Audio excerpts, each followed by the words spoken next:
Hello,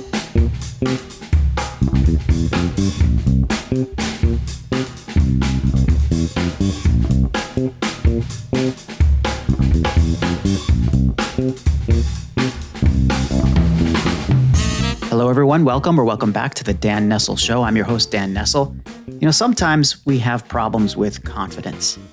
I'd imagine that's a more common problem than people let on, but, looking around these days at people starting new businesses, doing new projects, getting creative, getting imaginative, confidence seems to be one of the first stumbling blocks that folks run into.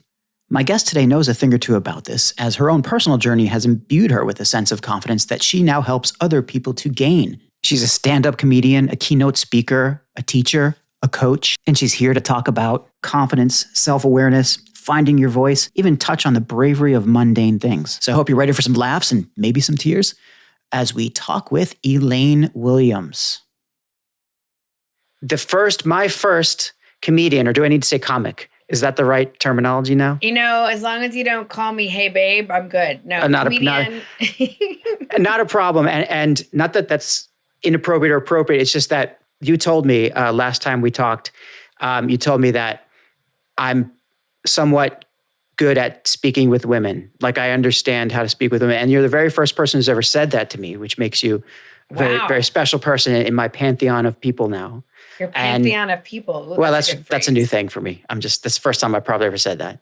And therefore you set the bar pretty high. So I wouldn't dream of saying such terrible things. I'm just excited to be here. I'm glad that you agreed to come join me for an hour. You have a great story to tell. And, I love what you do, so for my listeners, Elaine Williams is I said comedian or comic. And like I said, I'm not sure which one is the right way to use these days. If I listen to Joe Rogan, it's a comic. So I'm just going to say you're a comic.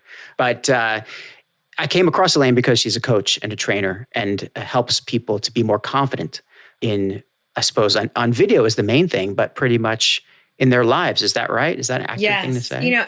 And it's so, thank you for having me, Dan. I am so excited. You are a Renaissance guy, and you're so lucky to have a fabulous wife and 2 daughters. Yeah, that's right. Yeah. Okay. That's amazing. They're so lucky. I always tell my guy friends, how your relationship with your daughter is going to affect every relationship she has with every man. So, no pressure. Oh no my. Pressure. They're trouble. But just like having that awareness is huge. But yeah, I just started my first, my program. We did the first class tonight called Captivate the Crowd. And we started with connection. And one of the reasons I love teaching this class is because, yes, it's aimed at doing live video, but getting to practice speaking about what you do and who you are, even if you're not sure. But just getting to practice that is so cool in a safe space. And it was so interesting. And I love the dynamic of teaching in a group because you could see all of them sort of starting to work off of each other. And they're already like, oh, we should talk and you should talk. And it's just, I love helping people find their voice. It's just so cool. That's your passion these days. I mean, how many people are in your class? Right now, there's just, I have 5 new ones, and then I invite my other VIPs to come in. So it's about 9, but then people had to trickle off. So, and it's all done, of course, being in the age of the plague that we're in now, it's all done on Zoom or yeah, man. I found that that's made people either more hateful in general of the screen, or they've gone the other way. And it's like, they're just more open and sort of out there and putting themselves out there. And I've been doing a little thinking about this and thinking it's more like it's because it's still just TV. It's not real, right? We grew up many of us anyway, grew up glued to the TV, especially us Gen Xers, just stuck in front of the tube all the time. So now I see people on the screen and there's still some unreality to it. And maybe that gives you that extra layer of freedom to feel like you can be a little braver than you might have been or put yourself out there a little more. I think that's true for some. And then other people are just like, I hate this fucking camera. I'm not doing it anymore. Well, it's interesting because I have a lot of friends who are professors and they're hating it. And, if you're an extrovert, which I am half, I do miss people and I miss feeding off of that. Mm-hmm. And I'm grateful for Zoom because that's how I'm connecting and networking and meeting cool people like you. And by Thursday night, when I have one more day of intense, like it's a lot. Like sometimes I really do feel like, oh my God. Yeah. It takes a lot out of you. In fact, I was just speaking with my friend, Andrew Silberman, who was on my podcast a couple weeks ago. And, we're going to do another project together, but he just came out with this book called Get a Grip, right? GRIP is, I think it stands for Global Readiness Improvement Plan. It's like a couple of series of little books, but this one's great because this is all about remote work. And he's got a whole chapter on Zoomicide. Now, I haven't read it yet, but I love that term, Zoomicide. That's like hilarious. It feels like we're in this kind of like every week, it gets worse and worse towards the end. But then, just like you said, I would never have met you, right? I would never have done half the things I'm doing now, probably, if it weren't for the capabilities of getting on a call or on a video or on a podcast with somebody. So I'm really, really grateful for it. Me too. And as much as I hate it. Yeah. Me too. And I want to ask you, Dan, like, how are you keeping it real with your family? How are you, like, are your teens like zoomed out? Are they rebelling? Are they? Well, I do love it when my podcast guests turn it on me and ask me questions. That's the best. No, it really is the best. I do love that, honestly. I want this to be much more of a conversation than an interview, So thank you for that. They're doing pretty well with it. And as far as keeping it real with the family, it probably helps because, you're cooped up in the house for now, whatever it is, 8-9 months. Of course, we're in the countryside out here near Princeton. So it's not like we're stuck in an apartment building where you can't even go next door. We have, walks and forests and deer and stuff like that. But the kids, they're teenage girls. They're not really, into hanging out with their dad anyway. So they don't mind me holding myself up in my makeshift studio / office / whatever this cave is. It's not a cave, there's windows. But like I have this isolation that's just separated by 2.5 inches of door. And, it works, I think, right now. But they are going a little crazy. This whole, I guess, studying from home, working from home, all of it together, all of everybody on top of each other. I guess we've come to a good place where we stay out of each other's way most of the time, but eat meals together. And then I'll see them a couple times a day. And that's it. And then they're like in the room. The thing is, Elaine, that before all this happened, I was traveling 80% of the time. So I was never home. So I think, I like to think that they're glad that I'm around. But I also think that they're glad that I'm able to separate myself and still kind of not be overbearing and over everybody all the time. Right. Like they got used to me not being around all the time. I'm the cool dad in my own mind. You're the cool dad, right. In your own mind, at least in your own mind. Yeah. But I try, but how are you coping with it? It seems like your business is doing well. You've got a lot going on. So what is happening with Elaine Williams? Like, why don't we take this as the chance to kind of, how'd you get here? What's your story? And how'd you get to the point where you are now helping people to be more confident? Because clearly you had to come to that point yourself. And I think you have a fascinating story, and I'd love to hear it, and for my listeners to hear whatever you want to share. Yeah. That's so kind. Thank you for the question. I think we teach what we need to learn on a whole nother level. And, my parents divorced when I was 4, and in the 70s, it wasn't so common. And so I thought like something's wrong with me, with the world, with my family. And I found theater, and it was like this safe place. And it was like, oh my God, applause, love. Ah, tell me more, And so I think I was always like searching for that love and for the family, and found it in theater. And then, and piano and singing and dancing, and just so grateful for all of that. And then had a windy road through college. Who doesn't, right? And worked my way through. And, I was talking with somebody today at the salon. They're talking about, $167,000 in student debt. Whoa. And I was like, wow. Like I worked my way through with no help, but my tuition was like $500 a semester. Yeah. Yeah, I remember those days. Yeah. At the time seemed astronomical in the 80s, But, I always wanted to move to New York, and I did summer stock, but I wasn't ready. And I finally moved up here in 2000 and got sober all at the same time, which I would never recommend. But that's what I did. And it was hard, they kept saying, don't change anything. And I was like, oh, No, so that was when you moved from after college coming to New York? Yes. I was in Austin, Texas, which was great. And I had my house sitting business. I lived in beautiful mansions. I worked at a great restaurant. I was doing theater, but I was not happy and I wanted more. Yeah. And I made the big leap and it was a big, the first couple of years were like, oh my God. Well, you went all on your own. Now, I'm going to say this again because I want our listeners to hear that you said that you got sober and moved to New York all at once. Yes. And you wouldn't recommend that. Look, this is your platform right now. And you can talk about whatever you want to talk about with regard to that. But as something that has shaped you a little bit, you did all of this at once and completely just changed your life overnight. But clearly it wasn't it was a very long journey. And watching some of your videos, and by the way, anybody who really wants to know more about Elaine, just do some YouTubing for a few minutes.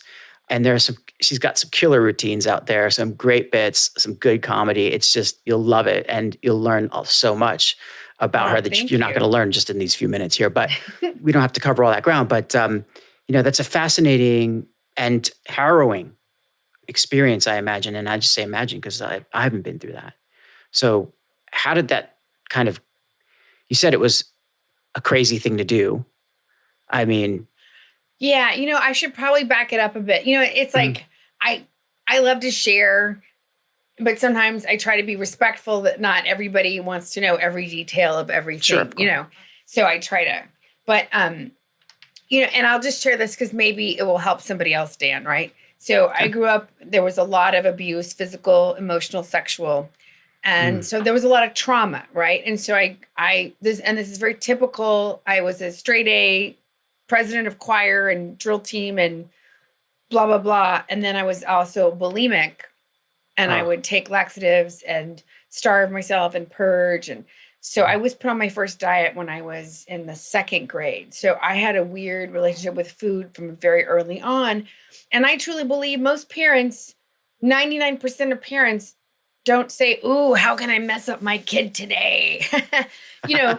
They're just doing the best they know how to do and with their own issues and their own addictions, enabling behaviors. My stepmother was part of the Holocaust. She was in a concentration camp and there was a lot of trauma there. And my dad grew up in South Texas and my mom grew up in North Texas and she's handicapped. There was just a lot.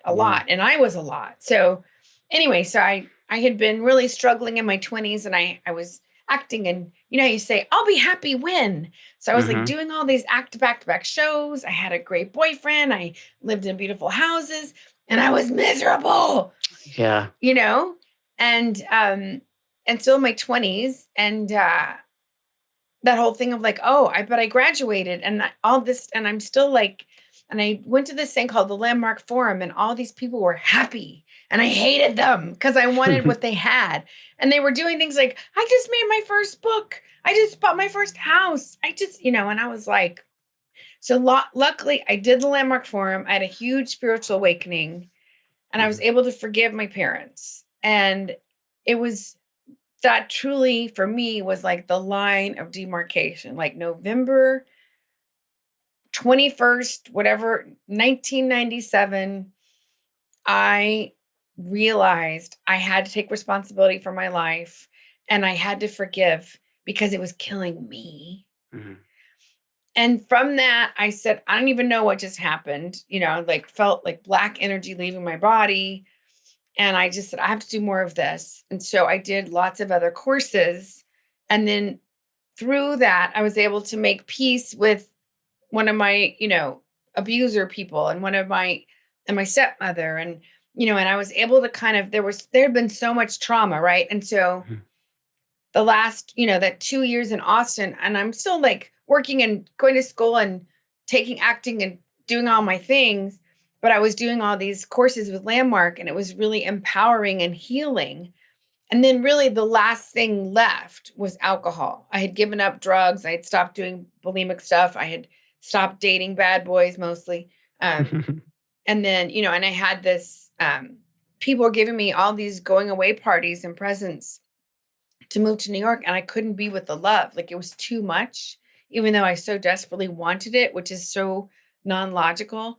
And I had this crazy weekend where I couldn't, and I ended up in the gutter next to my car, and the police should have taken me to jail, but they didn't. And I'm so grateful. And the next day, my roommate said, "You can't do that, Elaine. You can't do that in New York. You'll get raped. It's not Austin." And my boyfriend had been upset the whole night and not being able to find me. And I knew, like, something is off. But my denial was so strong. And I'm just sharing this in case this might be resonating with any of your listeners, because I had money in the bank and I was a cute blonde and I had jobs and people loved me. I wasn't like that man in the raincoat with the brown paper bag. Like, that's an alcoholic. You know what I mean? My denial was so strong. And I was like, well, you know what? It's just because I'm moving. Like, it's just because I'm moving. But because I'd done Landmark, and one of the things they talk about is integrity and honoring your word. And, prior to Landmark, I was like, word, integrity, taxi, like, but because I've been doing 2.5 years of this training and like, honor your word. So I said I wasn't going to drink. Okay. So I'm on the plane with my 4 suitcases, and I've been to one AA meeting in Austin. And I'm just like, those people. It doesn't matter if you're from Yale or jail. I don't belong with these people, And I'm on the plane and I'm thinking, well, I could have a drink because I'm not anywhere. I'm not in Texas. I'm not in New York. I'm in the air. It doesn't count. You know how you can rationalize justify things. Anything. Right. But I heard this voice that said, you gave your word. And I think that was God. I know that was not Elaine. And for some reason, I did not have a drink. And that is a miracle. Because it was very stressful. I had a great little life in Austin. I was a highly functioning drinker, and then I moved to New York, and then I'm in Queens, and it's August. So I'm like taking the subway, and it's like sticky. And then I made the mistake of asking a tourist for directions, which was like so confusing. So I finally get to my second AA meeting, and it's at St. Bartholomew's on Park and Avenue and 50th. Oh. And it's 5:30 on a Friday. And I walk upstairs, and there are these 2 guys, and they've got like cigarettes up in their, like, Snyder, One Life to Live. Yeah, sure. And I'm like, and I was just about to leave when these women came up and kind of swept me up.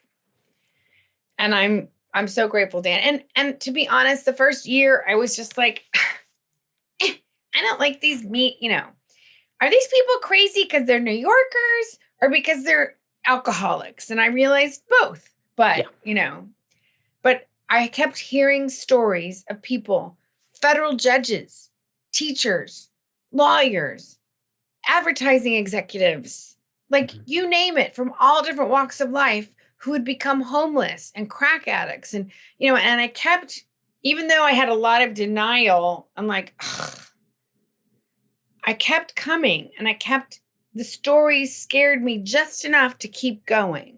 Yeah.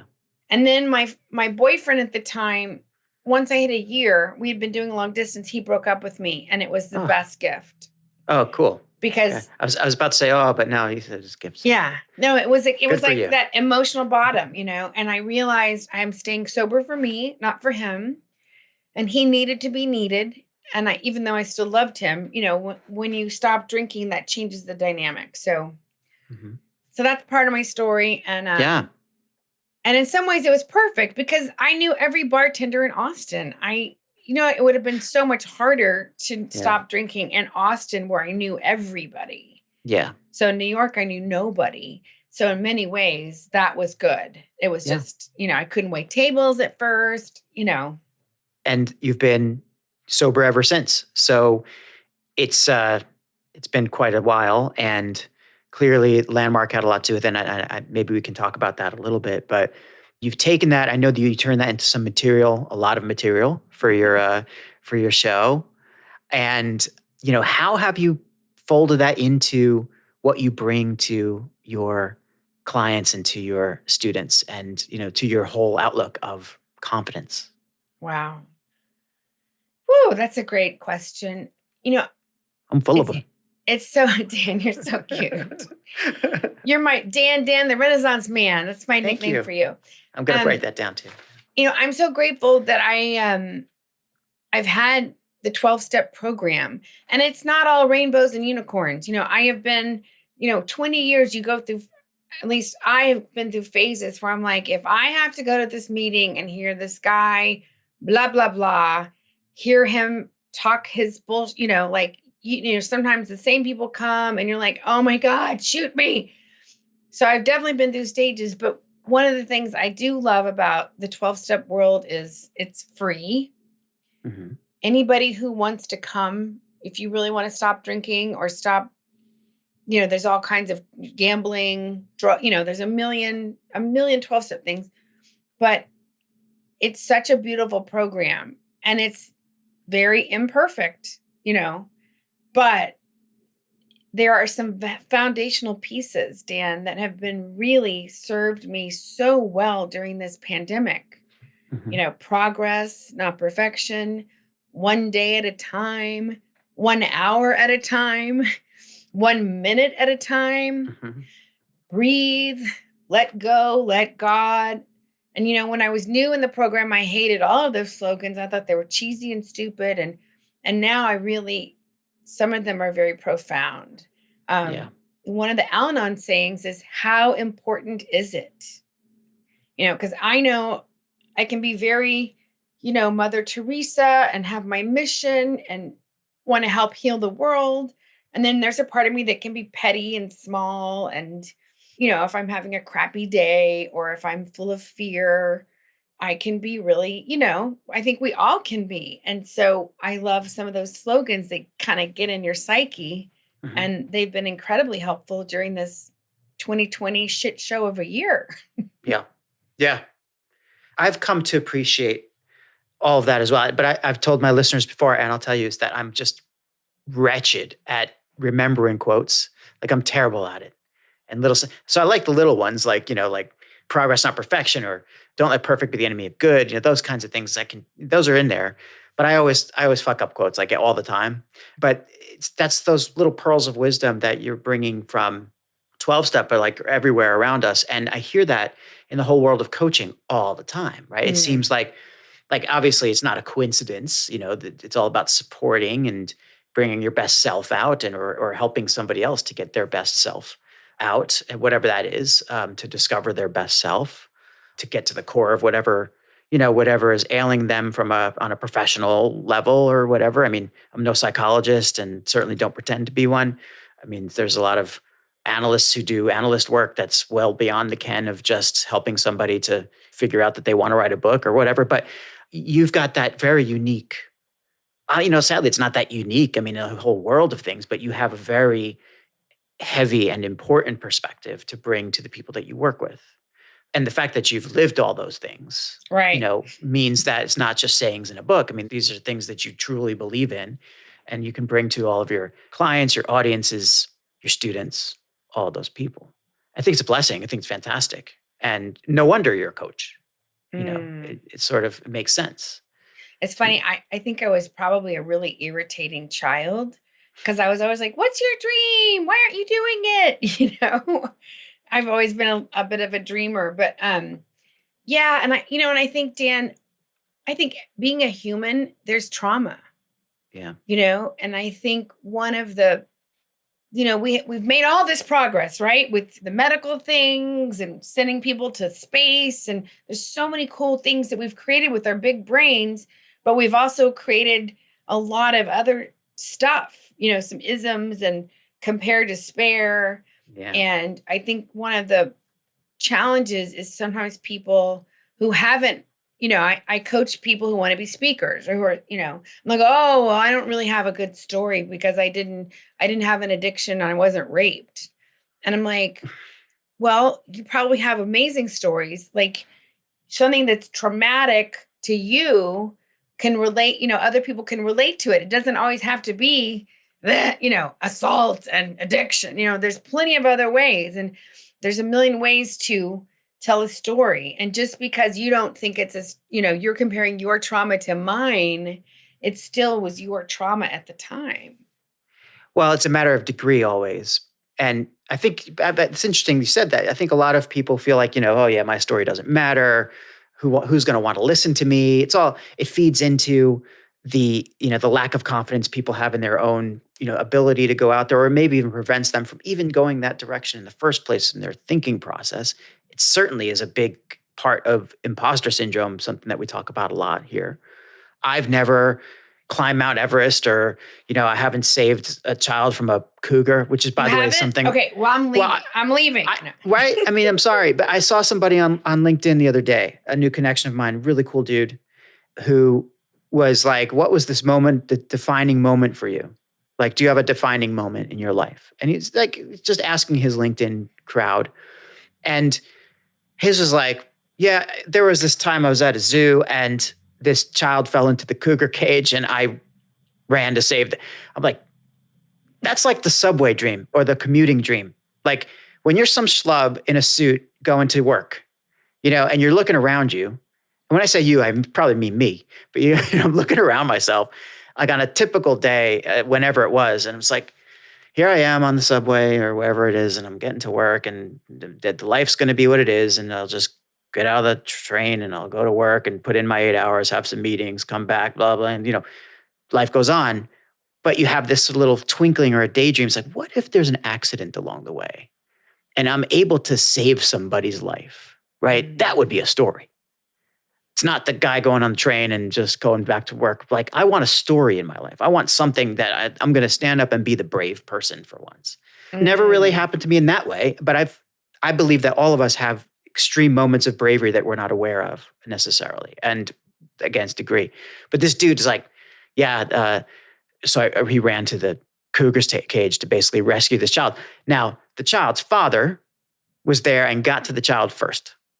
So he didn't actually rescue the kid, and he was very forthright about it, but he was right in it, he's like there. So even second comers, man, still are heroes, I think, sometimes. And here's the thing to me. That guy got to experience himself as the hero he aspired to be, Yes. And to me, that's what I teach. Like, I want you to find your voice so that you can live out loud and be that hero for yourself or other people, right? Like, whatever that looks like to you, whether it's trying stand-up comedy or having the courage to finally get married or whatever, like, to me, I love those stories.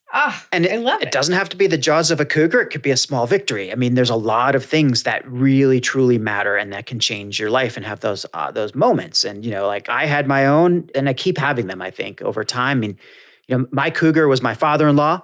And yeah, I'm serious.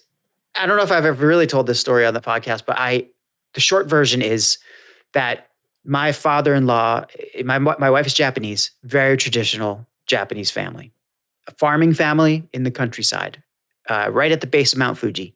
And when you go out their door, it's beautiful. When you go out their door, you look out there kind of what would be a backyard here, but you look out the back and there's just Mount Fuji. Like, that's it. The big mountain staring down at you. It's like Japan, like full wrought in your face. There's no, now they've done some construction around there. It's a shame. But back then, this is 20 years ago, it was a location shot for a lot of films who that needed an unimpeded view of Mount Fuji without wires. So it was right by her house.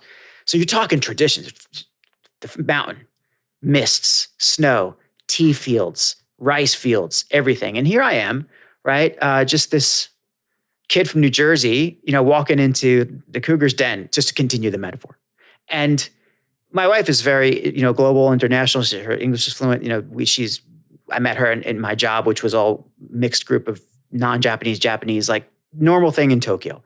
But this is not Tokyo anymore. And my father-in-law was this was New Year's Eve of 2001. And he said, basically around these parts, we have allergies to foreigners, is kind of the loose translation. Oh my God. Yeah. And it just sort of devolved from there. It wasn't a great conversation. But the moment of kind of my cougar moment, I guess, was that I just stood my ground and just said, I'm really sorry to hear you say that. She's coming with me, basically.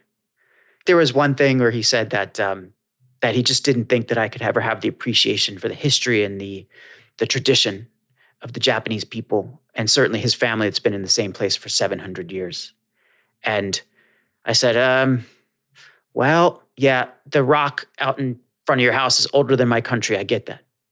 But I can trace myself back 6,000 years to one guy, right? I'm Jewish. So I can go right back to this dude named Abraham. I said to him, perhaps you're familiar with Jewish people. But, that's what I said. And apparently that changed his view, like in a big way, because he's like, okay, this is a person who gets history, right? And I wasn't even about to go play the suffering card because, Jews can do that. We're very, very good at that suffering card. and I mean, for good reason. But yeah, and I don't know, it turned things around with the whole relationship. So I don't know, I didn't mean to make the whole thing about that. But the point is, right, that you just said you aspire to be the hero that you want to be, and I think over the years, when these things happen, you don't think of it so much as your heroic moment or your defining moment. You lose it. You just lose sight of it. And you get caught in the humdrum and the inane things of every day. Right. I love that. I love that, Dan. And I love that you had the open-heartedness to, like some people would have shut down in that conversation, right? Or freaked out or something. And you stood your ground and you were like, I love her. The one time. She's coming with me. Yeah, basically. But then you were able to speak your truth and it shifted. Yeah. I mean, that's a beautiful story. I love that. I like that story myself, but it ended very well. And I love my father-in-law and my all my in-laws. Love is a strong word for my father-in-law. He's a very stoic gentleman.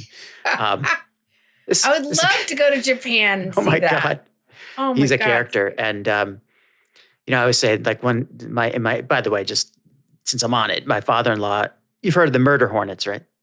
Yes.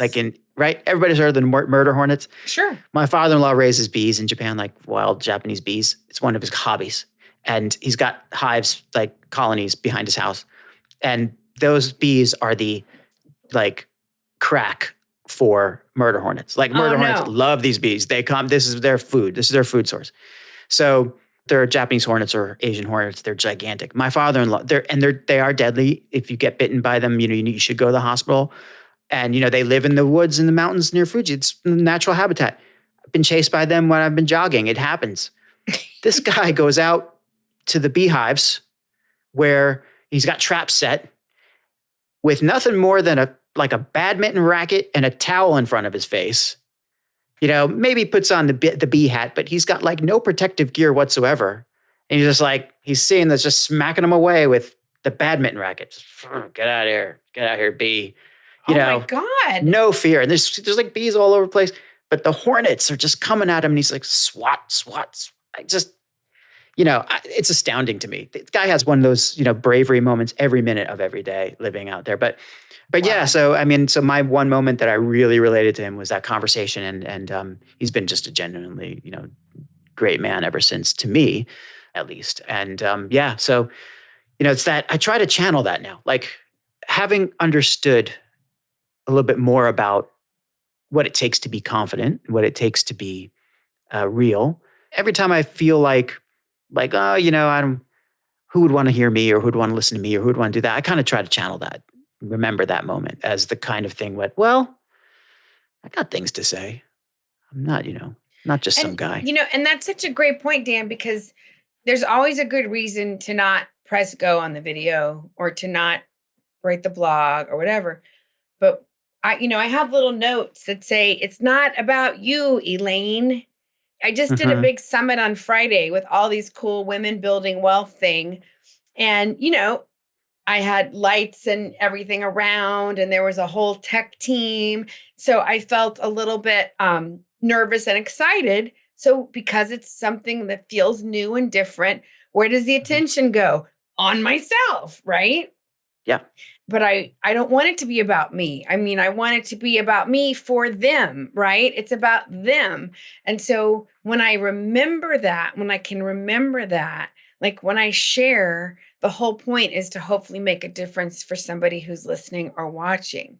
And I know that I have, and I do. I've accidentally gotten people sober. Like to me, That's this amazing. is hilarious, but I just live my life, and I'm not one of those people that like every single thing is like, well, an AA, because that drives me crazy. But I will share about like, oh, I need to go to a meeting, or I got to call my sponsor, or, I'll share like, oh, there was a really profound meeting this morning. I'd never say names, I protect the anonymity, but I will share if I feel like it's appropriate. But what's interesting to me is I've had several people that I knew. One was several have been comics, several have been waiters. One was a fellow real estate investor. I had no idea he'd been struggling. And he was like, Elaine, listening to you share and talk, I've been going to meetings and I haven't had a drink and blah, blah, blah, blah. And I was like, I mean, I had a tiny part of it, but that to me is a great thing. And I wish that we taught more people about, yes, you want to be happy and, it's all about you and express yourself. But at the end of the day, it's also all about like, how can you help somebody else? Right? Do you think, just to like turning a little bit to what it is that you do with helping people to be more confident and the actual career of a coach, what you're doing, right? Do you think that without that kind of understanding that it's not about you? So like if you think it's about you, can your confidence, I mean, you can look confident to other people, but does it work? I mean, can you be truly confident and truly accomplish what you want to accomplish without that? I don't know what I'm trying to say, without that really being grounded in what's, your why or your purpose or, That's that part of your story. Fabulous question. And I think that there are distinctions. There's the cocky, and I know as a comedian, when I come out, a couple of times I've come out cocky and it does not work for me. Right. Bit me in the butt. There's a whole famous story about Carol Burnett, how she had made it big and she was like the next thing. And she was like on Broadway, or she was doing a nightclub show, and it was like a parody.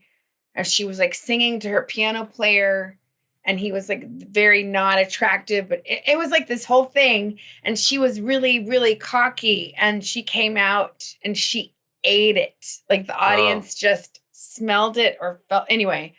And she said she never did that again. And so I think that there are distinctions. Yeah, there is a distinction. And my goal as a business owner and a woman in business that is mentoring other women in business is to be a humble servant, to come from a humble place. And how can I serve the people that I'm teaching and training and working with? Yeah, to me, true confidence is almost like a quiet confidence. Like I think of a Japanese master, somebody who doesn't have to prove anything. And we've seen those people, right? Sometimes they don't have to say anything. Something you just said too kind of rang a bell, which is serve, right? The word service, because that keeps coming up again and again. And I've had the very good fortune recently of meeting a lot of very successful, like yourself, Elaine, very successful coaches, people who are really good at or have built a good career on helping other people to elevate themselves and find their true callings and so on.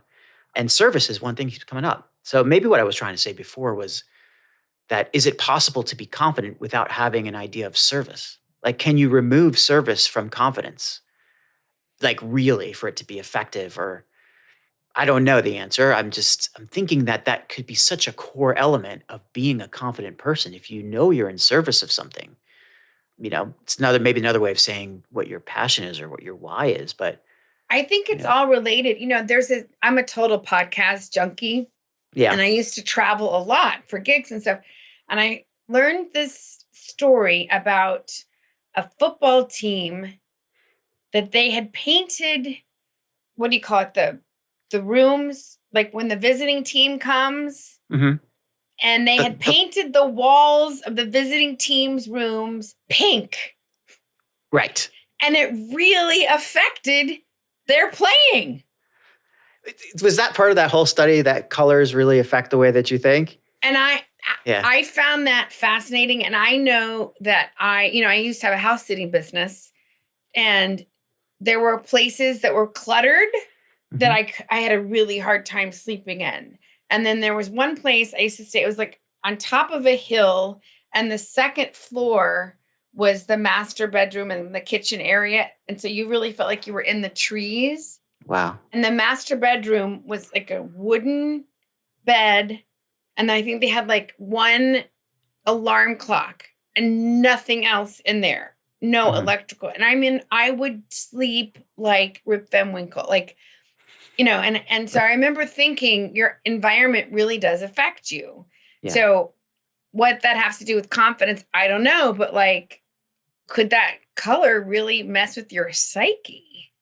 I mean, clearly, they said, I was thinking about that pink thing. I think the ongoing study revealed that pink calms people initially and makes people docile, but then eventually it encourages aggression and psychotic tendencies. Like, they put them in prisons. Like, they tried an experiment. And this is all thoroughly right off the top of my head. So I'm not wikiing anything right now. I'm just saying, I thought it was that the pink was a big trendy thing, and they painted all these prisons pink. And then they realized after a little while that their prisoners were way, way, way less controllable in the pink prison than they were in the blue or whatever color prisons. So, something about that. That's why women have the bad, thing of being crazy. We can blame it on our pink. Get stuck in a pink room.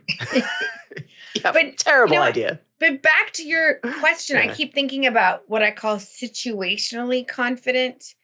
There's something like when you go to your home club as a comedian, the room, the energy, the lights, like you're comfortable because you've been there. And it's just like muscle memory, when you've done a show, 8 shows a week for years and years, right? There's like a comfortability. But then if you take yourself out and put yourself in a different thing, right? And so to me, that's when you need confidence that's connected with something bigger, right? Yeah. Because you're in different footing. Maybe that's part of that whole Gladwell 10,000 hours thing. I definitely feel like way, way more confident today than I did on June 1st when I started the podcast, for example, just for one thing. I definitely feel more confident when I'm in a room of Japanese people than I do when I'm in a room of non-Japanese people, because I spent 16 years of my life with Japanese people in that society, in that culture. So absolutely, you get this comfort, right? This home field advantage almost, either whether it's through the kind of highly developed skill of that 10,000 hours or whatever it is, or through just familiarity or, ease, I don't know, whatever number of things. Certainly, I've always felt more confident in those situations. And what I'm finding to be really interesting lately is maybe one of the missing links to kind of figuring out how you can take that confidence to a different place is mindfulness, right? Is just being able to understand, and I thank Sam Harris and a guy named Jay Abbasi for this, but being able to understand that consciousness is basically just everything appears. It just appears. Like, that's not you doing that. I mean, everything is just there. So by taking a moment to be mindful of where you are, you realize that everything's kind of connected. And what's the difference, really, if you can shut things out, or you can be really kind of focused on what you need to do in a blue room or a purple room or in a crowd of 500 or 5,000 or 5? I mean, I think it's really about what your mind is conjuring and how you can kind of face that. Not imagination. It's not an imaginary thing. It's just the way that interacts with your consciousness. I love that. I'm getting into it more. I don't know if that's what any of those pros would say. I might be butchering the whole study or the whole science of mindfulness, and I'm sorry. But to me, that kind of helps. And like taking a moment, when you're in an uncomfortable situation and just kind of realizing that, well, all this stuff is just appearing in the world and doesn't change what I have to do, is very calming. It's you know, so, and to me, helpful. that's so exciting. Think about those gymnastic girls at the Olympics. You know, Oh God. I mean, there's so much going on, right? There's like somebody's on the balance beam while somebody else is vaulting out the thing, and there's people screaming and metal things happening. Like, and they are so focused and they are so in the moment. And that is from years and That's years right. and years, like talking about 10,000 hours, Boom. right? So, yeah, I mean, It's all connected. it's so fascinating to me. And I think of stand-up comedy, you know, Mm-hmm. the first 100 times you do it, you're sweating, you're you know, and then you go, okay, some of that was good, some of that was bad. I didn't die. And you do it and you do it and you do it and you do it. And I would get so excited and nervous. And then at a certain point, I just felt at home. I Yeah. just felt at home. Are you still performing? I miss Well, it. right now, of course, not with COVID, but Right. you know, I mean. I'm actually doing a fundraiser Saturday night for a synagogue. Oh. So that is one of my things I need to do is start working on my set. But I haven't done anything live, but I miss it. Yeah. I miss it. I'm an extrovert introvert. So there's a part of me that's like, oh my God. You said you're an extrovert half, so you're like right on the border. I don't know what I think it changes like on Yeah, and I mean, off, you know. I'm sure I could probably go take another Colby or whatever. I love people and I get energy from people, but I also learned this, and this was, later in life. I went to a conference and I would start off the mornings, woohoo, yeah, and Mhm. then by like 4 o'clock in the afternoon, I remember looking in the mirror and I would look gray. Mm. I would look exhausted and I could not figure out what it was. And I finally realized I need to go be in my hotel room by myself and meditate for a minute. Like I'm very sensitive. So I didn't know any of that. I'm an empath. I Mhm. can walk into a room and I sense what's happening Yeah. on so many levels. So Very yeah, handy for a comedian, yeah, very handy. it is. I mean, talk about a bonus. Growing up in an alcoholic home, that is, you learn what's happening. You Yeah. learn what's the mood, what's happening, what's going on, which is really a blessing in many, many situations. But Well, that's something that you said to me, and we talked about a little bit and corresponded about a little bit, which is this idea that your biggest pain is your biggest gift, right? That's something that I don't know if it's your original thought, but it should be because it's fantastic. How do you take that with you? Like, how do you? I mean, we've been talking about that a little bit, touching on it, but I mean, if you are helping your clients, you're helping in your volunteer activities, all the people that you're touching, not literally touching, but all the people that you are dealing with and helping, that seems to be a really good place to ground it, like to ground them in some ways. yes, and I learned this from the woman that I trained with for 5 years, Debbie Ford, who worked with Mhm. Deepak Chopra, and she's been on Oprah, and she passed away a few years ago. But the questions, a lot of times, why is this happening to me? It's not fair. That's my little girl voice. Yeah. But instead saying, okay, what am I supposed to learn here? It doesn't mean I agree with it, doesn't mean I'm loving this. But when you can lean in and embrace the suck, but also Yeah. like, okay, if life is happening for me and not to me, then what am I supposed to learn here? And I guess I'll just share with you. Um, so I moved to New York to pursue musical theater. I grew up performing, working professionally. I moved to New York. I could not get arrested, Dan. I could not get arrested. And to always have been working my whole life in Texas and then move to New York and become nothing, it was brutal, right? Yeah. Brutal.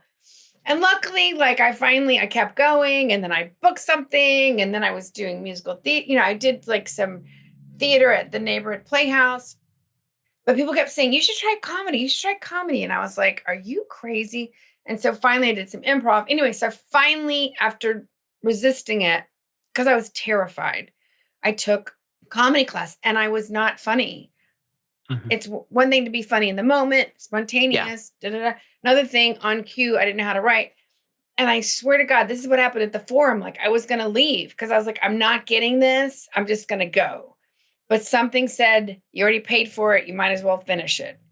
And so I said, just finish the damn class, Elaine. Just finish it so you can say you can finish it and you never have to try comedy, just because it was just painful and horrible and uncomfortable. And I would come home and eat ice cream and cry. So I get ready for my show. I only invite super supportive, super nice people. And I work on my set. And I think, Elaine, just think of this as a monologue. Expect nothing. Just think of this as a monologue. And so I get up there and then I'm doing my bit. Vagina warrior, my family, my dad, he wouldn't let us eat candy, but we could snort it, that kind of thing. And then I'm talking about my dysfunctional family and I'm seeing people bent over howling. And my friend said my eyes were like I wish I had taped it. Yeah. And in that moment, Dan, that's when I had my big aha. Mm-hmm. I'm supposed to help people. That is why 3 addictions, assaults, molest, like you name it, all this stuff happened, right? And so there was always this sort of underlying, it's not fair. Why is this happening to me? Right? There was like a little bit of that, going through my life. And then to be able to find the gift of it, of like, oh my God, I can turn this into comedy. I can turn this into stories. Some people are never going to go to the Landmark Forum or go to therapy, but there's other ways people can heal, to know they're not alone in this insanity. And my life made sense. It was like click, click, click. Mm-hmm. And I'm so grateful. And I actually have probably incorporated comedy and humor more into my teaching and my work than I have realized, because it's just it helps people relax and, so I'm so grateful because it helped me lighten up too. It's a release, and there's certainly, it's a creative release for sure, but there's this whole kind of, I think, continuity between performing arts, whether it's comedy or drama or whatever, but writing, and then, teaching and coaching and so on, because ultimately you have to turn something into a creative expression. And, I think it's creating something from nothing, right? There's nothing there. You're creating something. You are, where there was nothing before, now there's an insight. Where there was nothing before, now there's a laugh. Where there was nothing before, now there is tears. I don't know, an emotional reaction. And that's an act of creation, right? I mean, full on. So that's kind of where I'm trying to let go with my own mission in life in some ways, is to help people understand creativity. And increasingly I'm getting into the idea of imagination too. I love that idea. But I'm just fascinated with how all that works. And, is there a neuroscience element to it too? Because I'm like, every time I meet somebody on my podcast, especially, I learn some incredible things. Like what I'm learning from you, the journey from addiction, abuse, and as a highly functioning person, and success in some ways, in spite of success, you knew that you were seriously unhappy, or material success. But that journey from there to theater, comedy, now helping others, is a really beautiful arc. And it's just teaching me that a lot more about what is it that you said? First of all, being a human, there's always trauma. I love that idea. I mean, I don't love the idea, but you know what I mean? It's true. There's a truth to it. But life is happening for me and not to me. That's the thing. You said that. What a great thing to say, and what a great thing to think about. And I want to continue to think about that as we sadly part ways, because we're about out of time here. I know, but it's been so fun. I hope we get to do this again. I feel like it's been thoughtful and mindful. Man, I love this conversation. I feel like it was a little more therapeutic for me than I thought it was going to be. But I am seriously grateful that you came on, spend an hour with me and with my listeners here, with our listeners, as it were. So before you go, though, Elaine, I know that people can find you on LinkedIn if you just look for Elaine Williams. It's spelled exactly like it sounds, but in case you have any questions, it'll be spelled in the title of this episode properly. But where could people go to find you? What is your, what are you up to these days, and what should our listeners do if they want to learn more about you? Well, thank you. So I have my own podcast called Still Human, and we are on Apple, Stitcher, Spotify, and Google. So I am learning a lot about that whole process. And you can always find me at Elaine at captivatethecrowd.com. You can come be on my newsletter list. I do master classes once a month and Zoom comedy hours from time to time. And I love to connect with people, and I love story, and I also love connecting people. Like I keep thinking, Dan, I want to make sure you're connecting. I want to connect you with some other people, like-minded, conscious, cool people. Well, thank you for that. By the way, I do want to thank you for connecting me to the Zula crowd, to the Jeff Pulver Zula. Cool. That's an incredible group. I'm going to miss tonight's, I think, but I did go to one of them, and I will go to another one. Really interesting. And, maybe one of these days, I'm sure that I will be speaking with people from that group as well. And I did name drop you when I went there, and they were like, "Oh yeah, we love Elaine." So thank you for paving the way, for the good referrals. But this has been a real pleasure. I'm so happy to have spent the time with you. I definitely want to do it again. And in the meantime, though, everybody, if you need to find Elaine, go to captivatethecrowd.com, and I'm sure Elaine would be very happy to hear from you. And definitely do some YouTubing and find some of her videos. She's hysterical. Thank you. Hysterical. Elaine, thank you so very much. Thanks for having me, Dan. This was really fun. Thank you. Awesome.